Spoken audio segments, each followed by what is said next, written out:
What if your plans are actually holding you back? Let me ask you something uncomfortable. Are you doing more or just talking more about what you're going to do? We live in a world obsessed with vision boards, 5-year plans, someday declarations. Everyone's writing books in their heads. Everyone's launching businesses next quarter. Everyone's becoming their best self after one more podcast. But words don't change the world. Deeds do. You can post affirmations all day. You can tell your friends how serious you are. You can quote legends, follow gurus, wear the t-shirt. But if there's no action behind it, you're not building a future. You're camouflaging your fear. And your obsession with planning might be your most sophisticated form of procrastination, because talking feels like doing, dreaming feels like progress, but feelings lie. Reality bends only to what you do. That's why this message is not about entertaining you with philosophy. It's about confronting you with truth. Napoleon Hill didn't build a movement on theory. He built it on action. So today, we expose the illusion of intention. We burn the bridges of excuses, and we walk step by step into the discipline of execution. No more potential, no more promises, no more someday. Just one rule now: deeds, not words. Let us speak plainly. The world is not suffering from a lack of ideas. It is drowning in them. Every coffee shop, every podcast, every room echoes with visions, missions, and resolutions. But how many of those words ever crystallize into action? How many brilliant visions are slowly dying on the altar of comfort and hesitation? I've watched entire lives rot in the waiting room of soon, because the truth is this: we've become addicted to intention, addicted to saying what we're going to do, addicted to explaining our future selves, addicted to being seen as committed instead of actually being committed. Intention feels powerful. It feels noble. It makes us believe we're on the edge of something great. But here's the trap. Intention without execution is a polished form of self-deception. It convinces you that you're becoming while you're actually stalling. I once met a man who had written the outlines for 3 novels. He'd spent years on them. Beautiful outlines, detailed characters, masterful plots. And yet, not one page of the book existed, not one. I asked him why. He said, because I'm still refining the concept. But what he was really doing was protecting himself from failure, from critique, from having to prove he could do more than dream.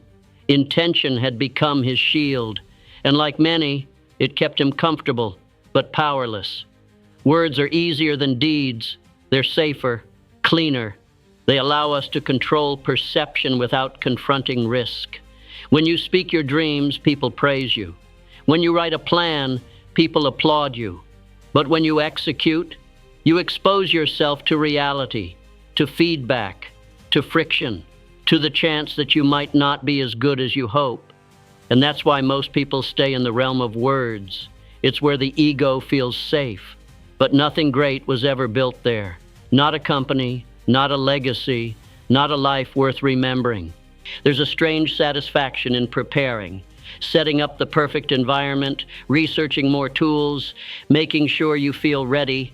But this illusion of preparation can stretch for months, even years. You start mistaking motion for progress. But motion is not progress. Progress is progress. And the difference is brutal. Motion lets you look busy. Progress forces you to risk the result. One keeps you safe, the other sets you free. I was not immune. There was a season in my own life where I became seduced by vision. I loved planning. I loved imagining. I even loved telling others about it. It made me feel powerful, but it didn't make me move. Weeks passed, then months. I kept saying, I'm almost ready. But the truth was, I was afraid to start, afraid to be seen trying, afraid I'd prove myself ordinary. And one day, sitting alone, I realized I'm not building anything. I'm just hiding behind ideas. So I threw away the plan. I stopped talking. I started doing, and everything changed. Not all at once, but piece by piece. Because when your actions become louder than your declarations, the world starts to listen. Every day you delay action has a cost, not just in time, but in confidence, in clarity, in trust, in yourself. You know this. You felt the weight of inaction. You've gone to bed knowing you didn't follow through. You've made promises to yourself and watched them decay in silence. And each time, your belief in your own voice weakens. You don't need more motivation. You need to honor your own word, because your subconscious is always listening. And if your words never match your actions, it stops believing you. And once that happens, discipline becomes impossible. Talk is cheap. Plans are everywhere. But execution is rare. And that's why it's valuable. Because the one who acts, even clumsily, even imperfectly, moves the needle of reality. He builds things that others only speak about. He becomes someone others trust because he has the scars to prove he shows up. Deeds don't need to be perfect. They just need to be real. One honest, bold, committed action is worth more than a library full of dreams. You don't need to say more. You don't need another plan. You don't need to convince anyone. You need to act, even if your hand shakes, even if your voice trembles, even if your first step is small. Because in the end, deeds, not words, are what count most. There comes a point in every man's life when the mirror becomes unbearable, not because of what he sees, but because of what he doesn't. The things he said he'd do, the promises he made, the dreams he wore like armor. But the mirror doesn't reflect dreams. It reflects deeds. And when a man realizes there are none, only then can transformation begin. At first, it feels like defeat. You stop telling the world what you're going to do. You stop selling the vision to your friends. You stop trying to look inspired, driven, hungry. Because deep down, you realize the more you talk, the less you move. So you go silent, not because you've given up, but because you're finally ready to build. This silence isn't resignation. It's sacred. It's the soil where integrity grows. And in that silence, you take your first step. Most people wait for a surge of motivation to act. They think transformation requires fireworks, but real change begins quietly, in small acts, in simple moments, waking up and working before the world watches, writing one honest page, practicing your craft when no one claps, honoring your word to yourself, even when no one's watching. These acts might seem small, but they carry a frequency. They say something different to your nervous system. I don't just think, I do. And that single statement, repeated through action, rewires your entire identity. All the doubt, all the fear, all the anxiety about your path. You can't think your way out of it. You can't affirm your way past it. You can't podcast your way around it. Only action clears the fog. Only action builds evidence.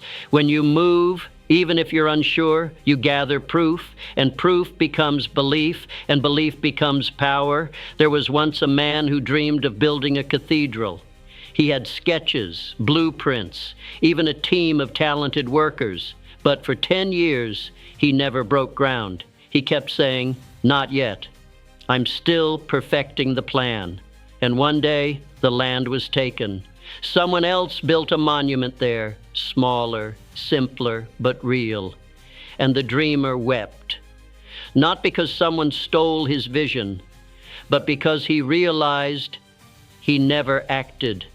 The builder who wins isn't the one with the most beautiful idea.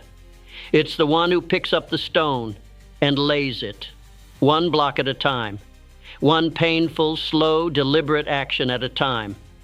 That's how legacies are born. Not in genius, but in grit. A man is not what he thinks. He is what he repeatedly does. You may believe in abundance, but if you constantly avoid risk, you live in fear. You may preach discipline, but if you sleep through your alarm, you train laziness. Identity is shaped by behavior, not belief. And the day you align your habits with your values, even imperfectly, you begin to reclaim yourself. This is not about hustle. This is about honor. When you act consistently, something strange happens. You no longer have to convince people of who you are. You transmit it. There's a weight in your presence, not arrogance, but substance. People can feel you've done the work. They lean in when you speak. They trust what you say because your actions preceded your words. And that's how you rise, quietly, powerfully, unmistakably. Before action, your inner voice is skeptical. It questions, doubts, hesitates. But after consistent deeds, that voice changes. It becomes steady, confident, certain. Not because you've achieved the outcome, but because you're no longer bluffing. You're no longer trying to prove your potential. You're living it. And the man who lives it, who acts in alignment daily, becomes unstoppable. Not because the world bows to him, but because he's no longer at war with himself. There will come a moment, maybe today, when you'll be tempted to talk about your vision again, to sell it, to share it, to get one more hit of validation. But pause and ask yourself, wouldn't it be more powerful if they saw it in what I do?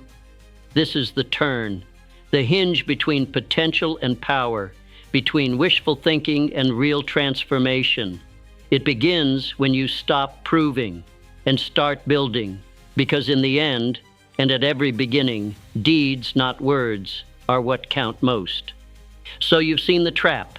You've felt the shame of idle dreams. You've tasted the bitterness of delay. And maybe, just maybe, you've made a decision to stop speaking greatness and start building it. But how do you do that? How do you translate intention into impact? What follows is not motivation. It is instruction, a system built, tested, and refined for turning thought into tangible, trackable power. This is the discipline of doing. And if you live it, not just read it, you will never be stuck again. Step 1, build a non-negotiable identity. Before strategy comes identity. You will never outwork the story you believe about yourself. So ask, who must I become to match the results I desire? What actions would this version of me take, even on my worst day? If you want to be a builder, stop saying, I'm trying to write a book. Start saying, I'm an author, I write daily. The identity comes first, the actions follow. But here's the key, you don't wait to believe it. You behave into belief. Every day, act like the person you're becoming, not the one you're leaving behind. Step 2, the 2-hour rule.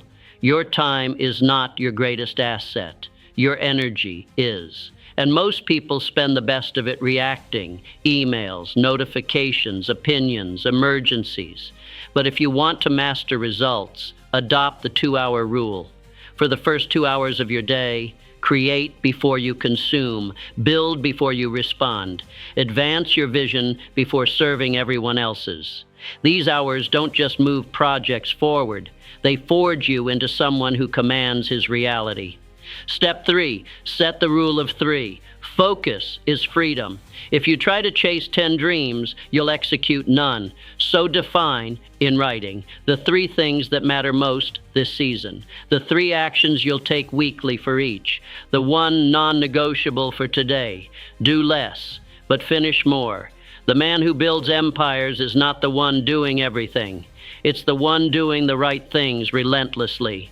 Step 4, track visible proof every day. Your brain is built for feedback, and when your actions are invisible, they fade. That's why you must track, visibly, daily. Use a wall calendar, a whiteboard, a notebook. Check off every day you showed up for your core action, honored your non-negotiable, lived like the identity you declared.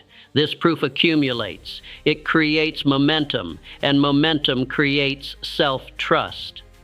Step 5. Declare war on friction. Success doesn't go to the smartest. It goes to the most consistent. And the biggest enemy of consistency is friction. Friction is having to figure out what to do each day, starting from scratch every morning, fighting resistance from your own environment. So eliminate friction. Prepare tomorrow's work the night before. Design a distraction-free ritual space. Automate repetitive steps. The easier it is to start, the more likely you'll repeat. And the man who repeats wins. Step 6, public deeds, private process. You don't need to prove your power to others. You need to prove it to yourself. So stop performing for praise. Start executing for mastery. Document your progress, but don't seek applause. Build in silence and let results speak. There's a strange magic in private victory. It makes your public presence unshakable because you're not guessing who you are, you're living it. Step 7, weekly reckoning. Once per week, review with ruthless honesty. What did I do well? What did I avoid? Where did I drift from my identity? What will I remove or double down on? Don't romanticize your performance. Measure it, adjust it, sharpen it. The man who reviews consistently leads consistently because he's not reacting to life, he's engineering it. You were not born to talk, you were born to build. And no matter how gifted, intelligent, or inspired you are, if your gifts are never converted into deeds, you will remain a spectator of your own potential. So make this your creed. No more waiting, no more justifying, no more explaining, just action, daily, relentless, real. This is the system. This is the work. This is how thought becomes power. There comes a moment, not in every man's life, but in the life of every man who decides. A moment when silence becomes heavier than excuses, when waiting feels like betrayal, when words begin to taste like lies. It is in that moment, not before, that transformation begins. You have spoken enough. You have planned enough. You have been almost ready long enough. Now is the time to move, but not with frenzy, not with desperation, with deliberate fire, with quiet force, with absolute clarity. You were never ordinary. Let's make this clear. If you made it here to the end of this message, you are not ordinary. Ordinary men don't finish what challenges them. Ordinary minds tap out when confronted. Ordinary people scroll past the mirror, but you didn't. You stayed. You listened. You remembered. And that means something, because now you are responsible for what you know. You know that words without action are noise. You know that intention without effort is camouflage. You know that your future bows only to what you build. So the question is no longer, will it happen? The question is, will you show up until it does? When you begin living by deeds instead of declarations, something shifts. You stop negotiating with your excuses. You stop needing the world to validate your greatness. You stop making announcement and start making impact. People feel the difference, not because you say more, but because you need to say less. You begin to speak in results. You begin to move with conviction. You begin to live with the weight of a man who keeps his word, not for the audience, for himself, because the man who honors his own word becomes unshakable. Make no mistake, the world pays attention to builders, to finishers, to those who act. You won't need to scream for attention. You'll command it through evidence. You'll become the person whose presence makes others reflect. What am I actually doing with my life? And that ripple, silent but seismic, is how movements are born. Not with slogans, with standards. When you die, and you will, your words may fade. Your opinions will become irrelevant. Your plans will rot with you. But your deeds, what you built, who you helped, what you showed up for, those will echo. That is legacy. That is immortality, not in marble, but in motion. So what will your actions say about you when your mouth is no longer moving? What will remain when your voice is gone? Let this be the final word before you act. You are not behind. You are not too late. You are not broken. You are ready because you decide to be. You are not your past stalling. You are not your failed launches. You are not your fear of being seen starting again. You are the one who builds. You are the one who moves. You are the one who proves with blood, with sweat, with presence. No more promises, no more apologies, no more waiting for the stars to align. This is your time. This is your field. This is your creed. Deeds, not words. Every day, no exceptions. If you made it to this point, you've crossed a threshold that most never reach, because most people quit when the mirror gets too clear. Most people scroll away when the truth gets sharp. Most people flinch when confronted with responsibility, but you didn't. You stayed. You faced it. You listened. And that makes you dangerous, because now you know too much to pretend. You know too much to delay. You know too much to keep waiting. So here's what happens next. You act. You build. You repeat. And if you keep showing up, not with noise, but with proof, your life will become the message. You are the opportunity. You are the movement. You are the proof. Now go build a life that makes people whisper, "That one, he doesn't talk. He builds. I'll see you at the next level."